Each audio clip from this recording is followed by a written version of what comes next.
오늘은 은혜 두 번째 시간으로 기도에 대한 이야기를 하려고 하는데요. 제목은 후히 주시는 하나님이라고 하는 제목입니다. 여러분은 요즘 어떤 기도를 하시는지요? 문득 김현우 집사님 기도하시는데 그런 생각이 들었어요. 언젠가 새벽 기도 때도 한번 말씀드렸는데, 코로나가 풀리면 여러분이 제일 먼저 하고 싶은 것이 무엇입니까? 라고 하는 질문을 드렸을 때 이 질문에 대한 답변이 코로나가 얼마나 빨리 끝날 수 있느냐, 늦게 끝날 수 있느냐를 결정지을 수 있을 것 같다. 그런 생각을 했습니다. 무슨 말이냐면, 제가 박 집사님한테 코로나 끝나면 제일 먼저 뭐 하고 싶으세요? 라고 질문했을 때에, 제가 평소에 가고 싶은데 정말 이제는 늦추지 않고 여행 가고 싶어요. 그렇게 얘기하는 사람도 있을 거고, 김인호 집사한테 이렇게 딱 물어봤을 때 코로나 끝나면 제일 먼저 뭐 하고 싶으세요? 라고 했을 때 저는 교회 천정문이 터져나갈 정도로 큰 소리로 찬양하고 싶어요 라고 이야기한다면, 하나님이 들으실 때에 코로나의 속도 조절은 어디에 있을까라는 생각을 해보게 됩니다. 우리가 이게 그냥 가볍게 이야기하는 것 같지만, 그러나 코로나는 하나님이 우리에게 주신 선물이라고 역설적으로 말씀드렸었는데, 이 코로나를 통해서 교회가 교회답게 그동안 살아왔는지를 되돌아보면서 철저히 회개와 하나님의 은혜를 기억하고 하나님을 찬양하며 나아간다면, 이것보다 더 좋은 아픔 가운데 주시는 선물이지만 더 큰 선물은 없을 것이다. 교회가 교회다워지고, 교인이 교인다워지고, 또 목회자가 목회다워지고, 성도가 성도다워지는 그런 모습 속에서 세상 사람들이 교회를 바라보았을 때 교회가 이런 거였어? 라고 하는 새로운 발견을 통하여 하나님의 영광을 받으시면 코로나만큼 정말 귀한 선물은 없을 것이다. 그런 생각을 해보았습니다. 여러분은 어떠신지요? 오늘은 그래서 기도에 대한 얘기를 좀 더 이렇게 해보려고 합니다. 언젠가 한번 이 인용문을 제가 한번 썼었는데요. 한번 여러분 제가 읽어드리는 기도문을 한번 잘 들어보시면 좋겠습니다. 어린아이들이에요. 이렇게 취학과 뭐 이렇게 초등학교 저학년, 뭐 고등학교, 고학년도 있겠지만 아이들에게 이제 물어봤어요. 너 요즘에 뭔 기도하냐? 라고 했더니 이렇게 대답하는 겁니다. 하나님, 제가 뭘 원하는지 다 아시는데 왜 기도를 해야 하나요? 그래도 하나님이 좋아하신다면 기도할게요. 라고 이야기하는 어린이. 하나님, 제 이름은 로버트예요. 남동생이 갖고 싶어요. 엄마는 아빠에게 부탁하래요. 아빠는 하나님께 부탁하래요. 하나님, 하실 수 있죠? 하나님, 파이팅! 또 딘이라는 아이인데요. 하나님, 하늘만큼 크고 지구만큼 힘이 세세요? 너무너무 멋있어요. 라파엘이라고 하는 어린이입니다. 하나님, 만일 알라딘처럼 마실 램프를 주시면 하나님이 갖고 싶어하는 것 모두 다 드릴게요. 돈이랑 체스 세트만 빼고요. 사랑하는 하나님, 오른쪽 뺨을 맞으면 왼쪽 뺨을 대는 거 알겠어요. 그런데 하나님은 여동생이 눈을 찌르면 어떻게 하시겠어요? 하나님, 왜 한 번도 텔레비전에 안 나오세요? 뭐 이런 기도도 있고요. 하나님, 만일 제가 하나님이라면요, 지금 하나님처럼 잘 해내지는 못할 거예요. 하나님, 파이팅! 네. 또 어떤 아이는, 하나님, 우리 옆집 사람들은 매일 소리를 지르면서 싸움만 해요. 아주 사이가 좋은 친구끼리만 결혼하게 해주세요. 그리스. 하나님, 눈이 너무 많이 와서 학교에 못 갔던 날 있잖아요. 기억하세요? 한 번만 더 그랬으면 좋겠어요. 하나님은 왜 밤만 되면 해를 숨기시나요? 가장 필요한 때인데 말이에요. 하나님은 천사들에게 일을 전부 시키시나요? 우리 엄마는 우리들이 엄마의 천사래요. 그래서 우리한테 심부름을 다 시키나 봐요. 이렇게 되고 있고. 하나님께서 어디든지 계시다니 마음이 놓여요. 말하고 싶은 건 그것뿐이에요. 하나님, 지난주 뉴욕에 갔을 때 성 패트릭 성당을 보았어요. 어우, 하나님은 아주 으리으리한 집에서 사시던데요. 하나님, 착한 사람은 빨리 죽는다면서요. 엄마가 그렇게 말하는 걸 들었어요. 저는요, 항상 착하지는 않아요. 하나님, 휴가 때 계속 비가 와서 우리 아빠는 무척 기분이 나쁘셨어요. 하나님한테 우리 아빠가 안 좋은 말을 하긴 했지만요. 제가 대신 잘못을 빌 테니 용서해 주세요. 이렇게 기도 읽어주고 끝나지는 않아요. 하나님, 요나와 고래의 이야기를 들었어요. 고래가 요나를 한 입에 삼켜버렸대요. 이렇게 흥미진진한 이야기는 처음이에요. 그런데 우리 아빠는 이 이야기가 뻥이래요. 정말 못 말리는 우리 아빠예요. 하나님, 남동생이 태어나게 해주셔서 감사합니다. 그런데 제가 정말 갖고 싶다고 기도한 것은 강아지예요. 사랑하는 하나님, 왜 새로운 동물을 만들지 않으세요? 지금 있는 동물들은 너무 오래된 것 뿐이에요. 하나님, 사람을 죽게 하고 또 사람을 만드는 대신 지금 있는 사람을 그대로 놔두는 건 어떻게 생각하세요? 이런 기도요. 아이들의 기도라고 하는 것인데요. 여러분은 어떠세요? 어린 아이들의 기도 속에 어른들의 소원, 어른들의 질문, 물음, 어른들의 생각도 그대로 녹아 들어있는 것을 발견하실 수 있으실 것입니다. 우리는 이 어린아이들과 같이 그냥 우리 속에서 생겨나는 것들, 때로는 의심, 때로는 기쁨, 때로는 즐거움, 이런 것들을 그냥 하나님께 그대로 올려드리는 기도를 하는 것이라는 것을, 이런 것이 기도라고 하는 것을 너무나 오래전부터 잊어버리고 살았던 것은 아닌가, 그런 생각이 듭니다. 어린아이들은 하나님을 신뢰하면서 그냥 생각나는 대로 그냥 느끼는 것, 또 있는 그대로 그런 것들을 소원하고 그런 것들을 하나님께 말합니다. 즉 그것이 기도인 것이죠. 그런데 여러분은 어떠십니까? 기도란 도대체 무엇일까요? 기도에 대한 정의만큼 많은 것이 없을 것이고 기도에 대한 책만큼 많은 책도 없을 것입니다. 그런데 기도란 저와 여러분이 하나님 앞에서 읽어드렸던 그런 기도물처럼 어린아이가 되는 것이 기도예요. 어린아이가 되는 마음으로 하나님과 대화하는 것, 그것이 기도랍니다. 오늘 본문인 야고보서에서 뭐라고 이야기하냐면 너희 중에 지혜가 부족하거든 이라고 나와요. 여기 문장에서의 핵심이 뭐냐면 부족하거든 이라고 하는 단어입니다. 어떻게 생각해 볼까요? 이렇게 생각해 보세요. 여러분 기도를 언제 하세요? 기도. 이런 질문을 하면 보통 기도할 때는 차고 넘칠 때보다는 부족할 때 기도를 할 겁니다. 내가 연약할 때, 내가 모자랄 때, 그럴 때 기도하죠. 하나님께 기도합니다. 내가 만약 가진 게가 많다, 내가 자랑스럽다, 뽐내고 싶고 이렇게 막 잘 나간다, 그때는 기도가 잘 나오지 않는 것이 보통의 사람입니다.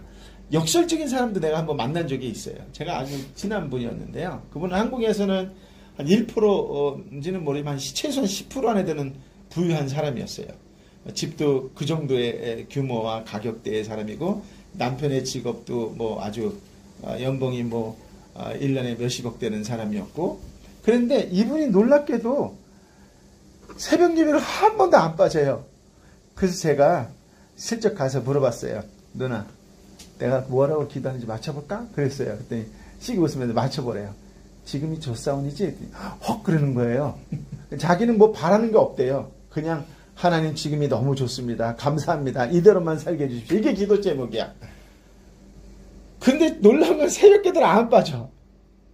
주일날 새벽기도 없어서 한 가지 365일 안 빠지는 거야.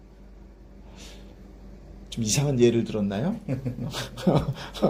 여러분 사실 넉넉하고 가진 게 많고 뽐내고 잘나면 굳이 기도 잘하지 않아요. 오히려 연약하고 즉 질병에 걸리고 아프고 지치고 힘들고 사업이 안 되고 또 부족하고 그럴 때 오히려 기도가 많죠. 그래서일까요?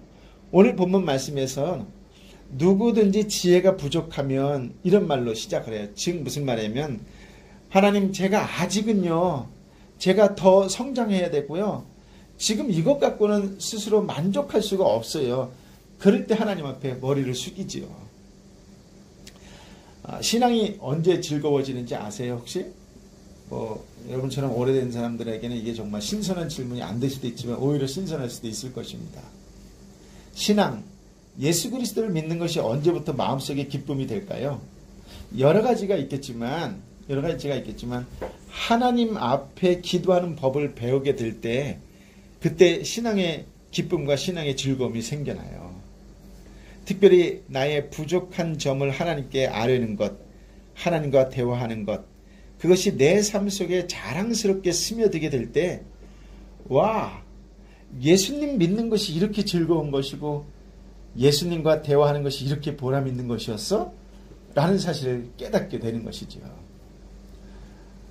그러니까 여러분처럼 오래된 사람에게는 이게 언제 맛보았는지 기억나시냐고 질문하는 것도 실례일 거라는 생각이 듭니다. 그러니까 두 번의 설교에서 이제 세 번째지만 우리가 어떻게 아침을 맞이할 것인가. 그렇잖아요. 날마다 아침을 어떻게 맞이할 것인가. 신앙의 사람은 날마다 처음 맞이하는 아침처럼 맞이해야 된다 그러잖아요. 근데 사실 처음 맞이하는 거죠. 오늘 이렇게 살다 죽으면 끝인데 내일이라고 하는 건 모든 사람들이 다 어제도 똑같은데 뭐 이렇게 하고 또 일기예보조차도 예년에 비해서 뭐 일도 높다 nap다 이렇게 표현을 하잖아요. 근데 사실은 제가 만약에 기상캐스트하면 그렇게 하지 않을 거예요. 그건 사람들로 하여금 매너리즘에 빠지게 하거나 사람들로 하여금 희망적이거나 소망을 주는 소리는 아닐 것 같아요. 하루의 시작이 아무것도 없고 다 부서지고 다 무너지고 다 망가졌다 할지라도 눈을 떴을 때 오늘 분명히 하나님이 살아 역사하실 거야. 오늘 내가 다 무너지고 부서졌지만 하나님 분명히 새로 붙잡아 주실 거야. 하나님 분명히 다시 이렇게 세워주실 거야 라고 하는 믿음의 고백이 있을 때 그 하루는 다를 거라고 생각이 들어요. 내 친구가 너무나 아프고 내가 아는 자매가 너무나 지쳐있다 할지라도 하나님 정말 영화에서 나왔던 그 장면이 아니라 내일 태양은 분명히 새롭게 뜰 거라고 한 내일의 태양이 뜰 거라는 그 말이 아니더라도 살아계신 하나님께서 내 형제 위에 임하시면 사랑하는 하나님께서 아파하고 지쳐있는 내 자매에게 임하시면 분명 새로운 생기와 새로운 생명을 불어넣어 주시면 새로운 날을 맞이하게 될 것이다 라고 하는 그 마음으로 하루를 시작하는 것이라고 말씀드렸잖아요. 그 마음이 모아져서 주의 날, 거룩한 날, 일요일 날 다 모여서 하나님 앞에 예수님과 함께 잔치를 벌이는 날이 무슨 날이다? 주의 날이다. 이렇게 말씀드렸잖아요. 우리가 언제 이런 날을 살아보았는지 참. 근데 제가 요즘 그런 마음이 조금씩 살아나고 있는 것 같아요. 이제 마음의 짐이 많이 내려놓는 것 같아요. 이게 새로운 소망에 대한 생각, 내가 아무리 발버둥 쳐도 안 되는 것이 있다라고 하는 걸 요즘에는 새롭게 더 많이 깨닫는 것 같아요. 직장생활 20년 할 때보다, 재난목회 13년 할 때보다 새로움을 볼 수 있는 눈을 열어주시는 것이 비결이 무엇이냐 했더니 내가 설교한 거에 죄송하지만 내가 더 큰 깨달음을 받았던 것 같아요. 내가 정말 그런 아침을 사모한 적이 언제였던가. 내가 그런 주의를 기대하고 설레었던 게 언제였던가 라고 하는 걸 돌이켜보면 지난 몇 번의 설교를 통해서 저 자신이 먼저 회개하게 되고 큰 깨달음을 얻었던 것 같아요. 인간은 그래요.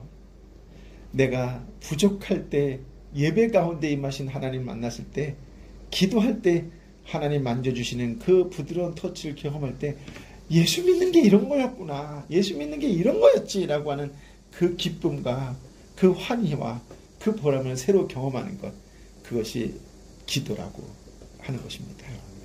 예수님께서 산상설교를 8가지 복을 얘기할 때 첫 번째가 뭐였어요? 가난한 자는 복이 있나니. 그렇잖아요. 이 가난은 꼭 영적인 가난만을 말하는 건 아니에요. 또 육적인 가난만을 말하는 것이 아니에요. 내가 스스로가 생각할 때에 난 너무나 연약합니다. 난 너무나 부족합니다. 난 너무나 가난합니다. 라고 고백할 수 있는 자가 가난한 거죠. 대기업 총수라고 해서 가난한 마음이 없을까요? 히딩크가 얘기했듯이 I'm hungry on still. 난 여전히 배고프다고 얘기했을 때 그것도 역시 가난의 또 다른 표현 중에 하나라고 할 수가 있겠지요. 물론 세상적으로요. 중요한 건 뭐냐면 가난한 자가 복이 있다고 했을 때 천국을 주신다라고 했어요. 그런데 여러분, 가난한 자가 어떤 사람일까라고 하는 것을 다시 한번 정리한다면 자기가 부족하다라고 하는 것을 느끼는 사람이에요. 이것이 육체적으로 경제적으로 가난한 것을 가지고 얽매이게 되면 실망할 수 있지만 그것도 틀린 말은 아니에요. 그것도 맞아요. 그래야 기도가 나오지 않겠어요? 기도다운 기도 나오지 않겠어요? 자기가 아직도 여전히 부족하다라고 생각하는 사람이 가난한 자라고 하는 거예요. 그런데 이 가난한 사람은 두 가지 반응을 자기 삶에 갖게 된다라고 하는 것이 핵심이에요. 이 반응이 중요해요. 기독교는 어떤 종교냐라고 질문했을 때에 좋은 대답 중에 하나가 반응의 종교죠. 이렇게 얘기할 수가 있어요. 왜냐하면 하나님, 예수님, 성령님은 내 안에 있는 게 아니라 외부에서 내 안으로 들어오시는 거거든요. 그러니까 내 안에 들어오시는 거예요. 작용 반작용처럼 제가 김인호 집사님을 툭 치면 어떤 반응이 나올 거 아니겠어요? 이 반응이요. 제가 아침에 눈 떠서 묵상한 것이 뭐였냐면 그거였어요. 성숙이 무엇일까라고 생각할 때에 이게 성숙이 아닐까라는 생각을 했어요. 나하고라고 하면 좀 그렇고 어떤 두 사람이 오랫동안 사귀었어요. 그러니까 교인과 교인으로 오랫동안 사귀었어요. 또 나하고도 오랫동안 사귀었어요. 그런데 성숙이 무엇이냐라고 했을 때 보니까 어른들하고 젊은 사람들하고 중년처럼 대답이 다르더라고요. 어떤 대답이 다르면 이렇게 나하고 박 집사에게 어떤 사건을 일어나서 서운한 일이 생겼을 때에 그거에 대한 반응이 곧 성숙이라고 생각이 들어요. 나하고 누구하고의 사귐이 반응이 성숙이라고 생각해요. 그럴 만한 이유가 있지 않을까? 라고 하는 사람이 있을 거고, 이걸 통해서 하나님이 뭘 얘기하시려고 하는 것이지? 라고 반응할 사람들이 있을 것이고, 서운하다, 너무하다, 불평하고 뒤돌아서는 사람들이 있을 거예요. 난 이게 성숙이 아닐까? 그런 생각이 들어요. 그러니까 하나님이 나에게 어떻게 툭 치셨을 때에 그거에 대한 반응이라고 하는 것이죠. 그러니까 내가 지금 부족해. 하나님, 왜 저에게는 적게 주는 거예요? 하나님, 저가 너무 모자랍니다. 부족합니다. 왜 저 사람에게는 많이 주고 저에게는 그런 여건을 허락해 주지 않는 거죠? 라고 비교를 통해서 원망하고 불평하고 비난하는 마음이 생길 수가 있어요. 가난한 사람에게, 세상적으로 가난한 사람에게 똑같은 질문을 던졌을 때, 아이들에게 던졌을 때와 젊은이 던졌을 때와 어른들에게 던졌을 때 대답이 다를 거지만, 그때 첫 번째 반응이 왜 나는 이런 환경에 태어나게 했어요? 왜 나는 이런 환경에 갖다 놓으셨어요? 그냥 한국에 가만히 있었으면 됐을 때 왜 중국에 갖다 놓으셨어요? 이렇게 원망하고 비난하는 마음이 생길 수도 있다라고 하는 거예요. 그러나 이 모자라고 부족하고 가난하다고 생각하는 그 마음 속에는 또 다른 마음이 생길 수도 있다라고 하는 것이죠. 주어를 바꾸는 거예요. 하나님, 저는 부족합니다. 그래서 저는 하나님 앞에 나아갈 수밖에 없어요. 가난하기 때문에 저는 기도합니다. 가난하기 때문에 하나님께 의뢰하게 됩니다. 가난하기 때문에 하나님의 은총을 사모하게 됩니다. 가난하기 때문에 제게 가진 것으로는 스스로 설 수 없기에 신앙의 자리에 들게 됩니다. 그래서 어떤 책의 제목에 그런 것도 있잖아요. 나는 너무나 바쁘기 때문에 기도한다 라고요. 가난하다, 내가 부족하다라고 말하는 것은 자기가 온전하지 못하다는 것을 깨닫는 사람의 말이다 라고 하는 것이에요. 그런 사람들의 특징이 있다면 기다릴 수가 있어요. 그래서 그런 사람들은 기다림을 갖게 돼요. 그런 사람들은 더 성숙해질 수 있습니다. 그런 사람들은 자기 마음의 문을 닫지 않고 마음의 문을 활짝 열고 새로운 것과 옳은 것과 참된 것에 대하여 열어놓는 그런 개방적인 사람이 될 수 있다라고 하는 것이죠. 가난한 자의 마음을 갖고 인생을 사는 것은 그런 점에서 복 중에 복이라고 할 수 있습니다. 나는 다 됐다. 나보다 더 선한 자가, 나보다 더 착한 자가 있으면 나와보라 그래. 나보다 돈 많은 사람 있으면 나와보라 그래. 나보다 더 높은 사람 있으면 나와보라 그래. 나보다 잘난 사람 있으면 나와보라 그래. 그런 사람은 세상적으로 볼 때에 복이 있는 것처럼 또 없는 사람들이 부러워할지 모르지만 실상은 그 마음이 썩어져가는 오히려 화를 받는 사람이라고 이야기할 수 있을 것입니다. 가난한 자는 하나님께 나오게 되어 있어요. 하나님한테 머리를 숙입니다. 하나님께서 주시는 은총을 사모하지요. 저에게 교회라고 하면 두 가지 단어가 늘 떠올라요. 하나는 은혜이지요.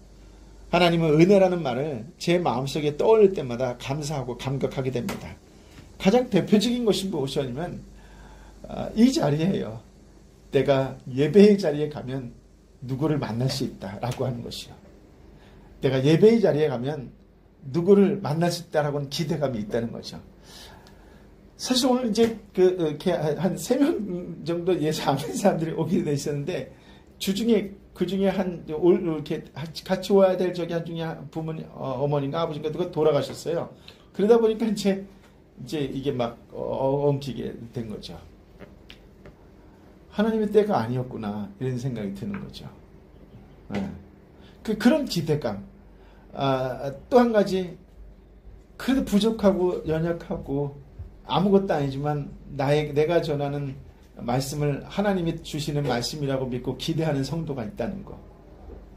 하나님의 사랑을 나눌 수 있게 한다는 거.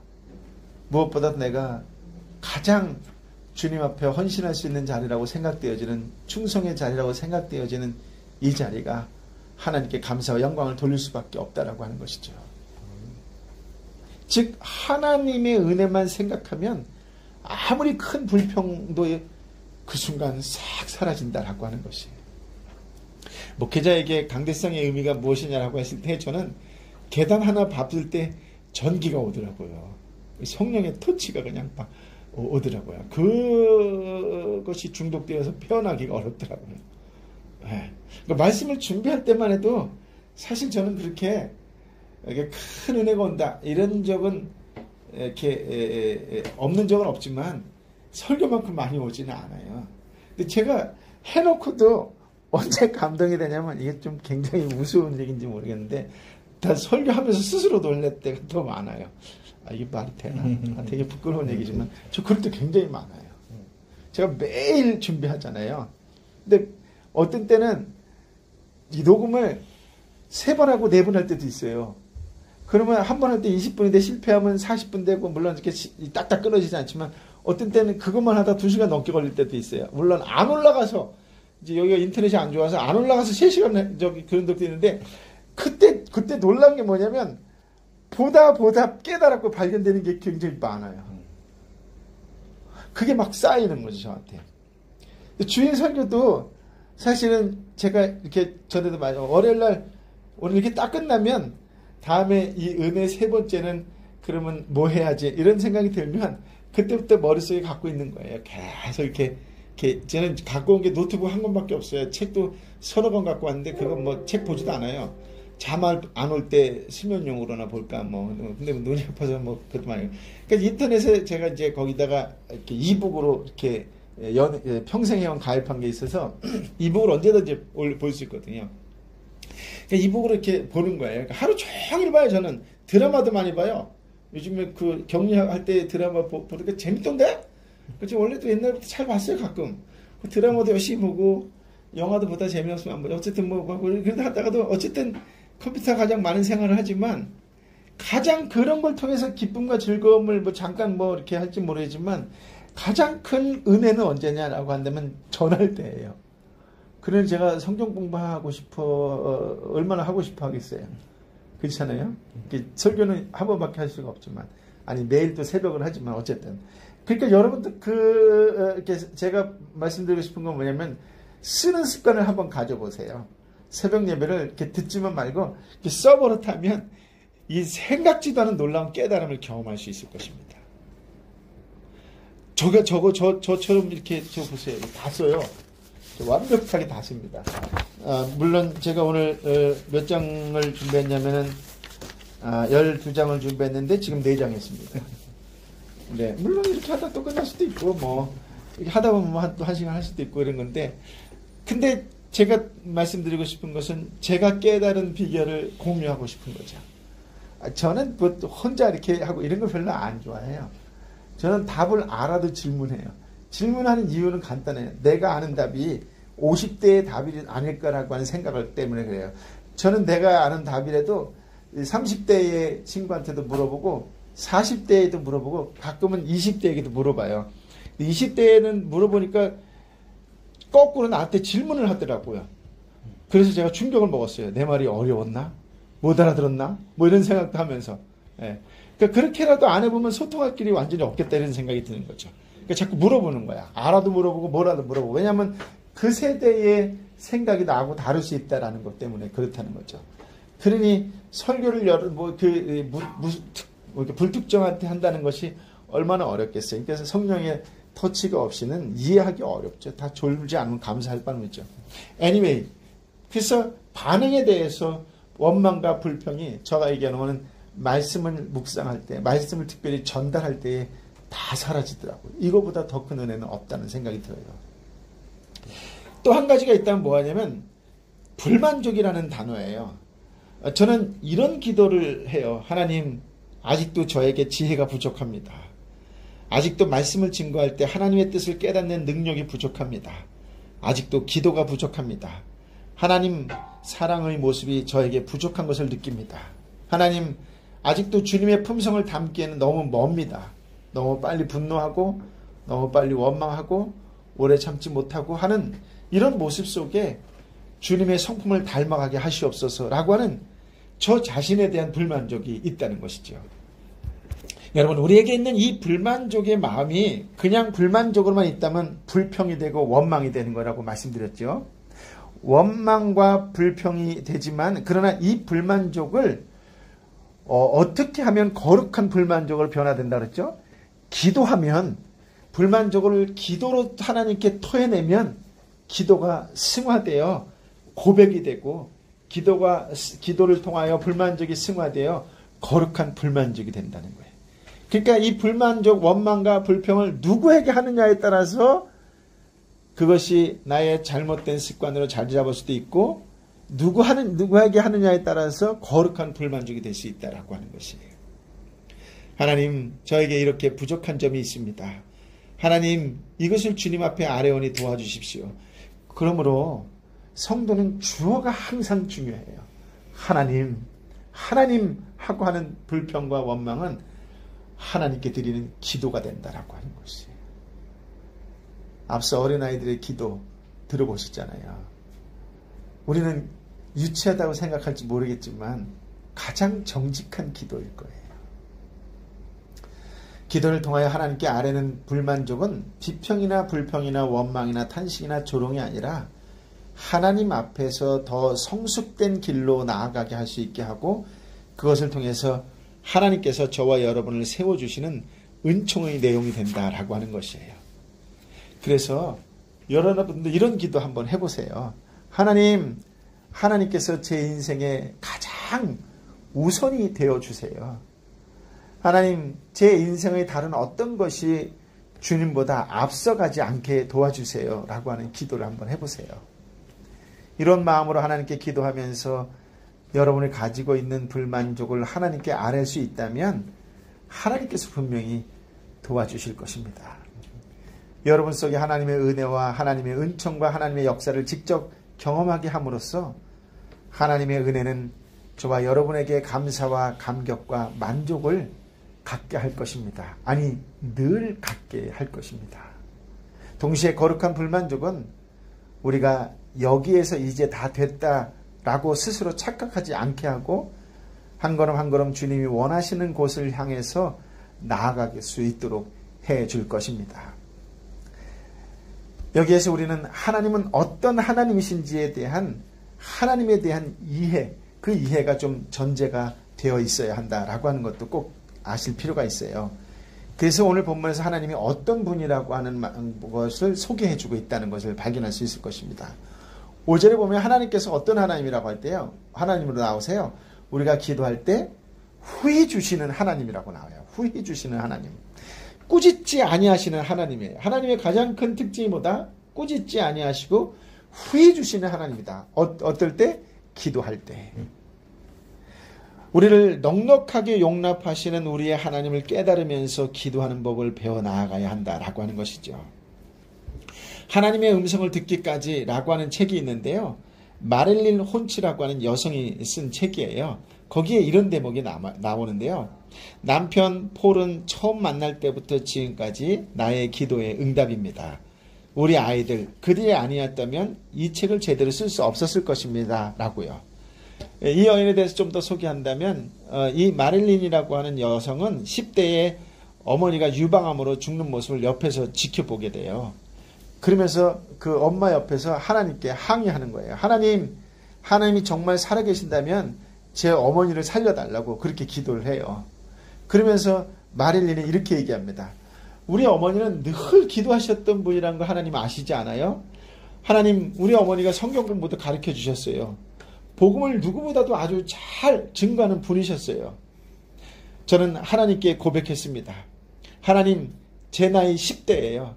제 나이 10대에 어머니를 데리고 가신다고 한다면 저는 어떻게 하라는 것입니까? 이런 기도를 하는 거예요. 그런데 하나님께서 저희 어머니를 데려가시다니 하나님의 결정은 분명히 잘못된 결정이라고 저는 확신합니다. 라고 그녀는 하나님 앞에 항의를 하는 거예요. 후에 그녀는 어머니의 기도를 다시금 기억하게 되었는데 그것은 어머니가 돌아가시기 전날 밤에 자기에게 이런 얘기를 해주었다 그래요. 얘야, 내가 너의 남편과 너의 아이들을 직접 안아볼 수는 없겠지만 기도를 통해서 그들을 품을 수가 있단다. 난 너의 남편이 될 사람과 아이들을 위해서 지금까지 기도해 왔단다. 라고요. 이게 무슨 말인지 이해하세요? 10대 딸인 그 마릴린을 위해서 엄마는 이런 꿈을 가지고 기도했다라고 하는 것이에요. 그녀는 이 이야기를 다시 확인하면서 이렇게 고백합니다. 어머니는 내 마음속 깊은 곳에 몇 년 후에 싹트게 될 기도의 씨앗을 심고 계셨습니다. 그것을 통해 비록 우리의 생명은 한계가 있어도 기도는 그 한계를 뛰어넘는다는 것을 배웠습니다. 기도는 세대를 뛰어넘어 힘을 발휘할 수 있습니다. 내 어머니의 엄청나고 강력한 기도에 힘입어 오늘날 나의 남편, 나의 아이들이 살아가고 있다고 믿습니다. 그러니 결국 그녀의 남편은 누구의 기도 응답이다? 어머니의 기도 응답이다라고 하는 거예요. 그러면 아내가 남편을 바라보는 눈이 어떨까요? 그녀의 아이들은 엄마의 기도의 응답이었어요. 그러면 그 마릴린은 자신의 아이들을 키울 때 어떤 자세로 키울까요? 기도 응답이라고 하는 확신이 있다면 남편을 바라보는 눈, 아이들을 바라보는 눈 분명 다를 것이라고 생각되어집니다. 어떻게 생각되십니까? 이런 얘기를 하면 물론 여러분 가운데에서도 우리 어머니도 그런 어머니셨어요 라고 간증할 수 있는 분들도 있을 것입니다. 여러분, 기도를 통해서 우리의 자녀들이 시간의 차이를 넘어서 공간의 차이를 극복하면서 기도가 세대의 세대를 넘어서 하나님의 역사를 이룩한다는 것, 이것이 기도하는 사람들, 기도를 받는 사람들의 신앙 간증이라고 하는 것이죠. 기도의 힘이란 살아계신 하나님의 사랑과 은혜를 깨닫는 그런 힘입니다. 그런데 이런 기도를 할 수 없도록 방해하는 것들이 있어요. 오늘 요 대목까지만 한 번 더 보도록 할까요? 여기서 끊어야 은혜가 더 큰데. 그죠? 요 다음 주에 할까요? 아니요. 더 할까요? 네. 이 정도가 유튜브도 적당하던데. 6절부터 8절 말씀인데요. 제가 읽어드릴게요. 오직 믿음으로 구하고 조금 더 의심하지 마십시오. 의심하는 사람은 바람에 밀려 요동하는 바다 물결 같습니다. 그런 사람은 주께 무엇을 받을 것이라고 기대하지 마십시오. 그는 두 마음을 품은 사람으로 그의 모든 길을 정함이 없습니다. 아멘. 믿음으로 구하지 않은 것, 의심으로 두 가지 마음을 갖고 나아가는 것, 그것을 결국 기도를 방해한다라고 하는 것이죠. 우리 인생의 길에는 늘 두 가지가 놓여 있습니다. 하나는 믿음, 하나는 의심이지요. 둘 중에 하나를 선택해야 합니다. 믿음과 의심을 동시에 붙잡기에는 어렵죠. 그런데 세상살이 가운데서는 이게 더 쉬워요. 늘 믿으면서 의심하고 의심하면서 믿을 구석이 좀 있는 것 같다는 생각을 갖기도 하고 하는 이 두 가지 공존의 마음이 결국 우리를 믿음의 길을 갈 수 없도록 만드는 것이지요. 그래서 믿음은, 신앙은 둘 중에 하나를 선택하게 하는 것입니다. 믿음과 의심을 동시에 붙잡으면 여러분 무엇이 이길 거라고 생각이 들어요? 10번의 경우가 딱 있어요. 믿음과 의심이 붙었어요. 누가 이길까요? 믿음은 한 번도 못 이겨요. 믿음은 못 이기게 돼 있어요. 여러분, 바닷물이 소금이 많아서 짤까요? 하얀 순수한 맹물과 먹물이 같은 비율을 섞어야만 시커매질까요? 아니에요. 악과 선이 싸우면 악이 이길 수밖에 없어요. 믿음과 의심이 싸우면 의심이 이기게 돼 있어요. 오죽하면 우리나라 속담에 뭐라 해요? 10번 잘해줘도 한 번 못해주면 어떻게 된다고요? 그냥 끝난다 그러잖아요. 그냥 깨져요. 그래서 하나님을 믿는 건 반응이라니까요. 10번 잘해줬는데 한 번 못해줬을 때 그 반응이, 믿음의 사람은, 성숙의 사람은, 성장의 사람은, 성화의 사람은 그 한 번을 기꺼이 넘어갈 수 있어요. 그 사람을 더 먼저 이해하고 그 사람을 더 먼저 존중하고 그 사람을 더 먼저 섬기는 거죠. 그래야 이길 수가 있어요. 이길 수가 있습니다. 저에 대해서도 이렇게 뭐 이런 적이 많을 거예요. 그런데 아무것도 모르는 사람 가운데에 그냥 툭 던지는 거예요. 그럴 만한 이유가 있는 거 아닐까?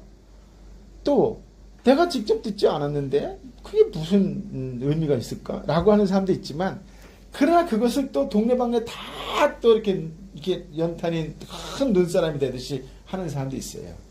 이게 성숙이에요. 다시 말씀드리지만 믿음과 의심이 싸우면 10중 8구가 아니라 100전 100패 의심이 이기게 되어 있고 믿음이 지게 되어 있어요. 명심하시기 바랍니다. 그래서 한 가지만을 붙잡으라고 말씀하는 거예요. 믿음만 붙잡아야 하는데 내가 믿는 그 믿음조차도 그 뒷면을 보면 의심이 들어있다는 것을 보게 돼요. 이런 기도해 보시죠. 하나님 이거 들어주세요. 무릎 꿇고 간절히 기도하는데 기도 끝나는 순간 저 밑에서 과연 이게 인간이에요. 이게 인간이라고. 이게 인간이에요. 여러분, 우리의 믿음은 이렇듯 의심하는 것임에도 불구하고 믿음의 자리로 결정해야 그 속에서 하나님께서 우리의 기도를 들어주시는 역사가 나타난다라고 하는 것이에요. 아이들이 아까 쭉 읽어드렸지만 어떤 의심과 이런 생각 갖고 그런 기도했을까요? 아니에요. 단순하게 하는 거예요. 그냥 하나님이 그런 분이구라는 것을 믿고 하는 거예요. 어떤 점에서 보면 우리 한 사람 한 사람은 의심할 수밖에 없는 작은 믿음을 가진 사람들입니다. 그럼에도 불구하고 믿음으로 기도하는 것이에요. 기도한다는 것은 의심이 없다는 뜻이 아니에요. 의심보다 더 큰 믿음으로 하나님께 나아가는 거예요. 아유, 안 될 텐데 하면서도 가는 거예요. 기질 중에 우울질적인 사람들은 굉장히 탁월한데요. 불평불만 이런 거 많아요. 근데 이 사람들이 놀라운 건 뭐냐면 한 번도 약속을 어기거나 모여라고 할 때 안 나타나지가 않아. 나타나야 꽁시렁거릴 수 있거든. 그래, 역설적으로 얼마나 좋은 성품이야. 좀 꽁시렁거려도 항상 그 자리에 있어. 자기 역할을 다 해. 그리고 한마디 해서 그렇지. 인간 다 그래요. 그런데 그때마다 조금 더 큰 믿음으로 기도하자라고 하는 거예요. 의심이 있지만 조금 더 큰 믿음으로 하나님께 나아가자고 하는 거예요. 그래서 믿음을 가진 기도하는 사람들의 모습이 무엇이냐라고 하면 그래도 한 걸음 더 나아가는 거예요. 또 기도할 때 방해되는 것이 있어요. 무엇이냐면 하나님을 향해서 기도하기보다는 문제 해결만을 위해서 기도할 때 우리의 기도는 참된 기도가 안 될 수 있다는 거예요. 우리가 요즘 출애굽기 큐티하잖아요. 이스라엘 백성들은 하나님을 원했어요. 하나님이 주시는 선물을 원했어요. 아무리 선물. 근데 놀라운 건 뭐냐면 선물을 받고서도 꽁시렁거려. 아니, 그날 아침에 만나를 먹고도 꽁시렁거려. 고개 들어 하늘을 보면 하나님이 임재하고 계시는데도 꽁시렁거려. 이게 뭐냐면 믿음이 없는 사람의 특징이에요. 교회 가면 집 살 수 있대더라. 교회 가면 돈 번대더라. 왜냐? 교회 가면 복대 입안하거든. 복복복. 성경은 어떻게 보면 복으로 시작해서 복으로 끝나거든요. 그렇지 않겠어요? 그 안에 핵심은 놓치고 그저 나에게 어떤 것이 더 이익이 되고 유익할까 그쪽에만 초점을 맞추다 보니까 기도조차도 그렇게 한다면 거래가 된다는 거, 딜이 된다는 거 말씀드렸잖아요. 그래서 이렇게 생각하셔야 돼요. 여러분이 아이들을 키울 때에 애들 클 때 좀 크면 좀 괜찮아요. 아이들을 키울 때에 아이가 이제 뭘 이렇게 시험 잘 보면 아빠가 뭐 사준다 그랬다 하니까 정말 시험 잘 보면서 아빠가 그때 큰맘 먹고 돈 왕창 써갖고서 딱 사왔어. 그 순간 딱 아빠가 들고 온 그 순간 아빠를 볼까요? 선물을 볼까요? 그렇지. 그게 정답이지. 근데 선물을 보는 척하면서 선물은 안 보는 척하고 아빠를 딱 껴안고 아빠 고마우면 아빠는 무슨 생각할 거야? 다음에 더 큰 거 사줘야지. 이런 생각할 거 아니에요. 아이들은 그런 계산 안 해요. 보이는 선물에 집중한다는 거죠. 그렇잖아요. 기도가 그러면 곤란하다는 거죠. 틀린 기도는 아니에요. 안 받는 기도 아니에요. 그러나 그거에 대한 응답은 시간 계산할 수가 없다는 거예요. 틀리지 않아요. 하나님 그런 기도 들어주셔 안 들어주셔요? 들어주셔요. 들어주시는데 내가 원하는 타이밍에 기가 막히게 맞춰서 들어주신다 안 들어주신다? 그거 모른다는 거지. 그러나 하나님의 합한 기도 선물이 아니라 하나님을 바라볼 때에 하나님을 바라보는 순간 뭐가 볼까요? 구름 기둥이 보이고 만나가 보이는 거예요. 놀라운 건 이스라엘 백성들은 왜 만나가 안 보였을까? 왜 그 만나가 자기들이 노동한 것도 아닌데 왜 맛이 없다고 불평했을까? 왜 고기 안 준다고 불평했을까? 왜 그 시원한 에어컨 사막에 에어컨을 틀어줬음에도 불구하고 그거에 대한 고마움이 뭘까? 왜? 하나님이 안 보이거든. 하나님이 안 보이면 눈에 보이는 것만 따지. 세상도 마찬가지예요. 저도 일해보려고 받아줬지만 내가 안 보이면 내가 뭘 내놓는 것만 볼 수밖에 그래요 사람들. 그렇지 않아요? 내놓는 것만 보는 거예요. 그렇잖아요. 네. 그러니까 하나님을 보셔야 돼요. 하나님을. 우리가 누구를 기대하면 누구를 기대하는 순간 뭐가 나올 걸 기대하게 되지 그 사람만 보지는 않아요. 이게 인간이잖아요. 여러분 하나님을 보셔야 돼요. 하나님도 하나님을 보는 그 순간 하나님의 음성이 들려오기 시작한다라고 하는 거예요. A.W. 토저라고 하는 설교자분이 이런 말씀을 하세요. 하나님께서는 인간이 자신을 찾아주기를 기다리고 계신다. 참으로 가슴 아픈 일은 많은 사람들이 어리석게도 하나님을 너무 오래 기다리게 하신다는 사실이다. 그러니까 하나님을 보질 못하고 하나님이 주시는 선물만 본다는 것이겠죠. 하나님의 한결같은 특징, 구약이나 신약이나 통틀어서 하나님의 한결같은 한 가지의 마음은 뭐냐면 우리 한 사람 한 사람과 관계를 맺고 싶어 하신다라고 하는 것이 신약과 구약의 변함없는 한 가지 진리라고 할 수가 있어요. 우리의 상처를 함께 끌어안고 싶어 하신다라고 하는 거예요. 우리가 사랑하는 것을 함께 사랑하고 싶어 하신다라고 하는 것이에요. 우리와 함께 있기를 갈망하시는 그 하나님을 먼저 찾는다는 것, 그것이 바로 기도라고 하는 것입니다. 여러분, 기도는 어떻게 해야 한다고요? 일단 그냥 하나님 하면서 내 안에 있는 모든 문제를 하나님께 다 토해내는 거예요. 주어가 하나님이에요. 하나님. 모세가 하나님과 대화할 때 개역개정이 뭐라고 하면 친구가 얼굴과 얼굴을 맞대어 이야기하듯이 이런 표현을 써요. 그러니까 얼마나 친밀했다는 거야. 인티머시했다는, 친밀했다는 얘기거든요. 하나님과 대화할 때 마치 내 가장 가까이에 있는 사람에게 대화하듯이 친밀하게 다 둬야 되는 거죠. 하나님, 저 요즘 이런 걱정이 있어요. 하나님, 제가 정말 너무나 화가 납니다. 하나님, 정말 제가 어떻게 해야 될지 모르겠습니다. 하나님, 제 아들과 딸이 이렇게 어려운 일을 하고 있습니다. 하나님, 제 아들과 딸이 이렇게 힘들어하고 있습니다. 어떻게 할까요? 하나님, 저의 아버지가 되어주셔서 좀 이끌어 주십시오. 하나님, 제 소원 중에 이런 것이 있습니다. 그냥 나의 안에 있는 모든 것을 다 고하는 거죠. 이러한 작은 일도 시시하고 어떻게 보면 시시한 문제라고 생각되는 것조차도 하나님께 다 구하는 거예요. 하나님 묻고 따지지 않고 하나님께서 다 들어주신다라고 하는 것이, 저와 여러분 역시 묻고 따지고 마시고 그냥 편안하게 다가가셔 하나님 앞에 대화할 때 하나님께서 여러분에게 툭 건드리시면서 대화를 하실 것입니다. 기도하기에 너무 사소하거나 기도하기에 너무 버거운 문제가 하나님께는 없습니다. 역설적으로 하나님께 걱정하는 것이 있다면 그것은 우리가 기도하지 않은 것입니다. 우리가 기도하지 않는 것, 그것이 하나님의 걱정이라고 하는 거예요. 자신의 작은 문제조차도 결국은 누구의 문제가 될까요? 부모의 문제가 되겠지요.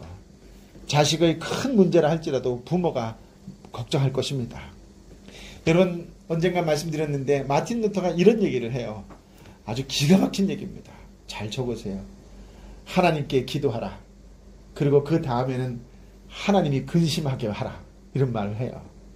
그러니까 내가 나의 근심 걱정 문제를 하나님께 다 맡기고 나는 근심 걱정 이런 거 하지 않는 거예요. 누가 이제 근심 걱정하게 하는 거예요? 하나님이 근심 걱정하게 하는 거예요. 언제 들어줄까? 언제 회복시켜줄까? 누가 혼자 원하게 한다? 하나님 근심 걱정하게 하라는 거예요. 그러니 기도하는 사람은 어떠면 돼요? 다 토해내고 난 다 맡겼다, 기다리면 된다, 이런 배짱이 있어야 돼요. 우리의 말로는 믿음이 있으셔야 됩니다. 믿음의 기도는 다른 게 아니에요. 맡기고 나는 걱정하지 않는 거예요. 근데 우리는 기도하고 걱정하잖아요. 이게 이제 문제인 거죠. 에이, 들어주실까? 과연 이게 이제 기도하고 근심하고 걱정하는 거죠. 그래서 마틴 루터가 하나님께 기도하라. 그리고 하나님이 걱정하게 하라. 이런 말을 하게 되는 거예요. 하나님께 기도하십시오. 내 근심, 내 걱정, 내 문제를 하나님께 맡기고 그 다음에 하나님께서 근심하시게 하라는 것이지요. 이런 것이 진심으로 기도하는 하나님의 사람의 모습입니다. 그렇다면 이런 기도를 도대체 어떻게 할 수 있을까요? 기도를 배우는 유일한 길이 한 가지 있는데 그것은 그냥 하는 거예요. 하나님께 부르는 거예요. 하나님 부르기만 합니다. 하나님 불러놓고 다 토해내는 거예요. 내가 갖고 있는 아픔, 내가 갖고 있는 상처까지도 다 주님께 맡기는 것입니다. 그러나 이 모든 것을 하나님께 받으시기 위해서는 한 가지 조건과 한 가지 열쇠가 있는데 그것은 바로 예수 그리스도의 이름으로 기도하는 거예요. 예수님의 이름으로 기도하는 것입니다. 왜냐하면 예수 그리스도가 우리의 주님이시고 예수 그리스도를 통해서 우리는 하나님의 자녀가 되었기 때문에 그렇다라고 하는 것이죠. 가끔 대중기도하고 마지막에 예수님의 이름으로 기도합니다 빼놓고 아멘하고 내려오는 경우 있잖아요. 괜찮아요. 그럴 수도 있지요. 그러나 그 사람에게서 그것을 빼놓았다라고 하는 것은 무엇을 그 사람이 놓치고 있는 거예요? 예수님이 나의 주님이고 예수님 때문에 내가 하나님의 자녀가 되었다라고 하는 걸 망각하는 거예요. 내가 하나님의 자녀, 하나님의 아들, 하나님의 딸이기 때문에 기도할 수 있는 거예요. 예수님이 나를 위해서 십자가에 못 박혀 죽으셔서 하나님과 나와 기도할 수 있게 해주셨다라고 하는 것이 그 은혜가 있었기 때문에 기도할 수 있는 것이에요. 예수 그리스도의 이름으로 기도하며 나아갈 때 하나님께서 우리의 기도를 받아주실 수밖에 없다라고 하는 것이에요. 우리의 육체가 숨을 쉬어야 사는 것처럼 우리의 영혼도 기도해야 살 수 있습니다. 마틴 루터가 또 이런 얘기를 해요. 기도하지 않고 그리스도인이 된다라고 하는 것은 숨쉬지 않고 사는 것처럼 불가능하다라고 하는 것이죠. 여러분 예수 그리스도를 믿으십니까? 그러면 기도하는 것을 배우셔야 합니다. 기도해야 예수님을 믿는 기쁨이 생깁니다. 기도해야 하나님과 동행하고 하나님께서 살아계시다라고 하는 것을 경험할 수 있습니다. 하나님의 아들이신 예수 그리스도로 기도하셨는데 기도하는 것은 예수 그리스도께서 친히 기도하셨는데 저와 여러분이 기도하는 것을 창피하게 여긴다면 그것은 문제인 것이죠. 기도하는 것은 우리가 하나님의 자녀가 되었다라고 하는 특권이요. 기도한다라고 하는 것은 하나님의 자녀만이 할 수 있는 권리라고 하는 것입니다. 기도할 때 하나님께서 우리에게 복을 주시고 기도할 때 살아계신 하나님을 함께 경험할 수 있는 은총을 내려주십니다. 무엇인가를 다시 시작하려고 한다면 기도부터 시작하시기 바랍니다. 가능하다면 새벽에 기도하는 것도 좋은 출발이라고 생각되어집니다. 하나님께서 열어주신 새날, 새 아침에 가장 먼저 하나님과 대화한다는 것, 하나님이 기뻐하지 아니하실 수가 없을 것입니다. 버스를 타든 기차를 타든 걸어다니든 습관적으로 기도하세요. 밥을 지으든 청소를 하든 수시로 무시로 기도하는 것을 통하여 하나님과 더불어 동행하는 기도의 즐거움을 통해서 신앙의 기쁨도 저와 여러분뿐만 아니라 저와 여러분의 자녀, 부모님들 또 이웃들에게도 3대, 4대가 그 누리는 하나님의 사람, 성령의 사람, 예수의 사람 그런 가정이 되시기를 예수님의 이름으로 축복합니다. 아멘. 아버지 하나님 감사합니다. 이렇게 귀한 기도를 저희가 종종 잊어버리고 마치 모든 것을 가진 자처럼 다 된 것처럼 오히려 기도하지 않고 기도를 잊어버리고 기도를 놓칠 때가 더 많이 있었습니다. 지금 그 어느 때보다도 기도해야 될 때인 줄 믿습니다.